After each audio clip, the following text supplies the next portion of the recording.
मैं सर्वशक्तिमान परमेश्वर का धन्यवाद करता हूँ और खास तौर पे आज खुदा के कलाम से कुछ बातों को हम सुनेंगे। बहुत से लोग हैं आज जब किसी ना किसी परंपराओं में हैं, कोई किसी बंधन में है और उसी विषय में आज हम बात करेंगे। क्या मसीह लोगों को त्योहार मनाना खुदा का इजाज़त देता है या उसका पाक कलाम मुझे इजाज़त देता है? एक नया जन्म पाया हुआ व्यक्ति को क्या वो धर्म के काम करना जिससे उसने छुटकारा पा लिया है, क्या उसको इजाजत देता है? आइए मेरे साथ हम लोग पढ़ेंगे मरकुस की इंजील और उसका 7 अध्याय और उसकी 9 आयत। और वहां पर हम इस प्रकार पढ़ते हैं मरकुस 7 और उसकी 9 आयत में। और वो कहता है कि उसने उनसे कहा, तुम अपनी रीतियों को मनाने के लिए परमेश्वर की आज्ञा को कैसे अच्छे से टाल देते हो। यह पाक कलाम बताता है कि आज मनुष्य अपनी परंपराओं को मनाने के लिए या अपने उन त्योहारों को मनाने के लिए परमेश्वर की इच्छाओं को बहुत अच्छे तरीके से टाल देते हैं। जी हाँ, जिस व्यक्ति के जीवन में अगर उद्धार है या नया जन्म का अनुभव है, वो व्यक्ति कभी भी संसार की मित्रता करना नहीं चाहेगा। परंतु परमेश्वर यहाँ पर कहते हैं कि जो परमेश्वर को छोड़कर और अन्य तमाम चीजों के आगे अपने आप को दंडवत कर दे। और इसका खुलासा हमें जब निर्गमन की किताब 20 अध्याय और उसकी कुछ आयतों में हम देखते हैं। और वहां कहता है कि तू मुझे छोड़कर और किसी को ईश्वर ना मानना। पर बहुत से लोग हैं जो अपने आप को परमेश्वर को छोड़कर अपने आप को नतमस्तक करते हैं उन तमाम चीजों के आगे जो है ही नहीं। इसलिए आमोस की किताब में उसकी 5 अध्याय और उसकी 21 आयत में भी वहां पर आमोस जो भविष्यवक्ता है इस बात में कहता है, मैं तुम्हारे पर्वों से बैर रखता हूं और उन्हें निकम्मा जानता हूं और तुम्हारी महासभाओं से मैं प्रसन्न नहीं हूं। यहाँ पर आमोस के द्वारा परमेश्वर उन मसीह लोगों को एक हिदायत दे रहा है। पर आज बहुत से मसीह लोग हैं और इन चंद दिनों में ही आप देखते हैं बहुत से मसीह लोग राखी या दिवाली या बहुत ऐसे जिन चीजों से उन्होंने पश्चाताप और माफी मांगी थी, आज वही लोग उन्हीं परंपराओं को मानने के लिए तैयार हो जाते हैं।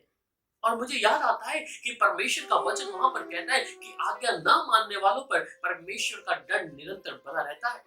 इसलिए परमेश्वर यह कहता है कि मैं तुम्हारे पर्वों से बैर रखता हूं और उन्हें मैं निकम्मा जानता हूं और तुम्हारी महासभाओं से मैं प्रसन्न नहीं हूं। आज बहुत से लोग हैं मसीह तौर पर सिर्फ एक संसारिक झूठापन दिखाकर वे लोग सोचते हैं कि हम मसीह के साथ चल रहे हैं। मैं एक बात कहता हूं, क्या किसी बहन अपने भाई को अगर वो राखी या वो धागे का कपड़ा नहीं बांधती है तो क्या वो भाई उसकी मदद नहीं करेगा या वो भाई अपनी उस बहन की रक्षा नहीं करेगा? पर इस धागे के डोरी से हम किस चीजों को कर रहे हैं? मैं उन अन्य जाति भाई बहनों से नहीं कहता, परंतु जो मसीह लोग हैं और जो मसीहत की गवाही देते हैं, मैं उन लोगों से सवाल करता हूँ इस बात का। परमेश्वर कहता है कि मैं उनसे बैर रखता हूं जो इस प्रकार के घिनौने काम करते हैं, जो इस प्रकार की उन बातों को करते हैं जो परमेश्वर जिन्हें पसंद नहीं करता। वहीं पर और आगे जाते हैं और यहाँ पर हम लोग गलातियों की किताब 4 अध्याय और उसकी 10 आयत में पढ़ते हैं। और वो कहता है कि तुम दिनों और महीनों और नियत समयों और वर्षों को मानते हो। और 11वीं आयत में कहता है, मैं तुम्हारे विषय में डरता हूं, कहीं ऐसा ना हो कि जो परिश्रम मैं तुम्हारे लिए किया है वो व्यर्थ ठहरे। आज मसीह लोग भी उन दिनों को और उन महीनों को, नियत समयों को, वर्षों को मनाते हैं, परंतु यहाँ पर वचन कहता है कि मैं डरता हूं, कहीं ऐसा ना हो कि जो परिश्रम तुम्हारे लिए किया गया है तुम उसके लिए कहीं व्यर्थ न ठहरो। आज परमेश्वर भी चाहता है कि हम इस वचन को सुन लें। अगर आप इस बात की गवाही देते हैं कि मैं आत्मा पाया हूं, मैं नया जन्म पाया हूं, मैं उद्धार पाया हूं, तो हाँ, ये वचन आपको जरूर काटेगा। अगर नहीं काट रहा तो इसका मतलब आप संसार में हैं। इसलिए वो कहता है, मैं इस विषय में तुम्हारे लिए डरता हूं। और सिर्फ यहीं पर नहीं, और प्रकाशित वाक्य की किताब और उसका 18 अध्याय और उसकी 4 आयत में भी इस प्रकार कहता है, फिर मैंने स्वर्ग में से किसी और का शब्द सुना कि मेरे लोगों को उसमें से निकल आओ कि तुम उसके पापों के भागी ना हो और उसकी विपत्तियों में से कोई तुम पर आ ना पड़े। इसलिए कहते तुम वहां से निकल आओ।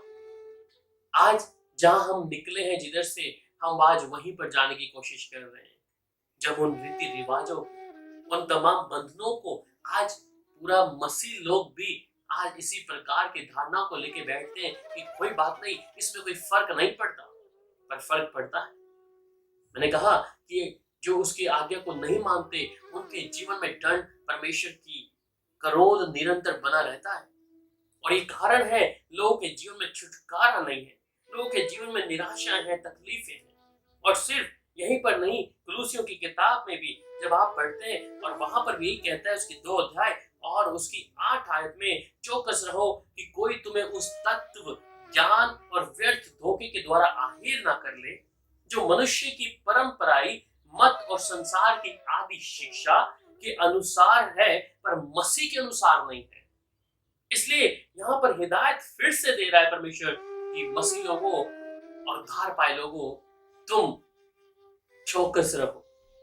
और इस बात के लिए कहता है कि कोई उस परंपराई मत और संसार की आदि शिक्षा के अनुसार है, उस पर तुम मसीह के अनुसार नहीं है प्रभु। इसलिए आज मुझे प्रभु के सामने खड़ा होना है। क्या मैं ये बातें साथ में अपने जीवन के करते करते इस बात की गवाही दे सकता हूँ कि मैं मसीह में हूँ, मैं उद्धार पाया है। अगर उद्धार पाया है तो हम उन बातों से बचे रहेंगे मेरे अजीजों।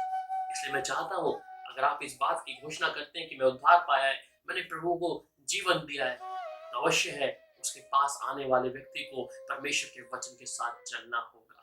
प्रभु आपको अपने स्वर्ग की उस सियोन से आशीष दे जब आप परमेश्वर के वचन को मानेंगे। शालोम।